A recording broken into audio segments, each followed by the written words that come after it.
Let's go ahead and take a look at how we can use the Wodify mobile app to keep track of our tasks and our coaching schedule. So you're going to notice before you even open the Wodify mobile app, if you are using an iPhone, that if you have any new notifications, you'll have a little number next to your app that indicates how many unread notifications you have. This is also really, really great for getting your attention with tasks. So tasks will show up as notifications, both as push notifications and in that little number there as well.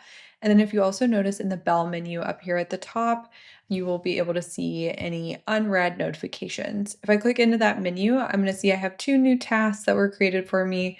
If I click on those, it'll take me straight to those tasks. The other way I can get to these tasks is by going to the home page of the mobile app. As long as I am in Coach View, I'm going to be able to see here my upcoming classes and my upcoming tasks. So here you can see I have 2 upcoming tasks that I need to take a look at. If I click View All in the top right corner there, I'm going to be taken to a list of all of my tasks.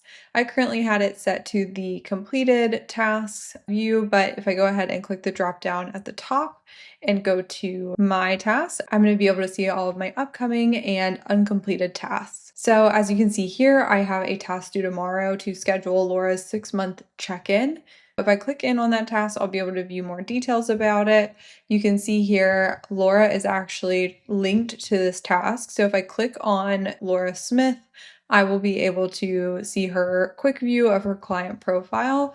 And this allows me to click through like her details, recent attendance, any important information like notes or tags so that I can learn a little bit more about Laura. Now for the task here, I've actually already reached out to Laura to schedule her check-in appointment. So I'm going to go ahead and leave a comment on this task.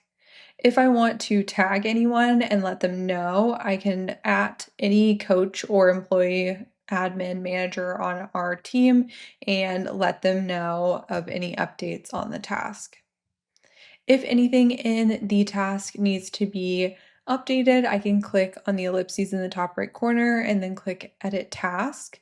Because I've already reached out to Laura and I'm waiting to hear back from her, I'm actually going to push this task out by a few days. So now it's going to be due on Tuesday. And I just had to click on the date right there in order to move that date. Once I have completed a task, all I have to do is click the little circle next to that task to check it off. Now, when it comes to viewing my schedule, I was mentioning previously that as long as you're in Coach View, you'll be able to see your upcoming classes and appointments for the day. If I need to, I can always click back a day or multiple days or forwards. So if I need to see what's coming up for me over the next week, I can click forward into future dates to see that schedule, just like I'm doing here. And you can see I've got 2 classes to run tomorrow and a personal training session. From this screen, I'm also able to click the sign in button, which will check me in as a coach or appointment provider so that I make sure I get paid for that class.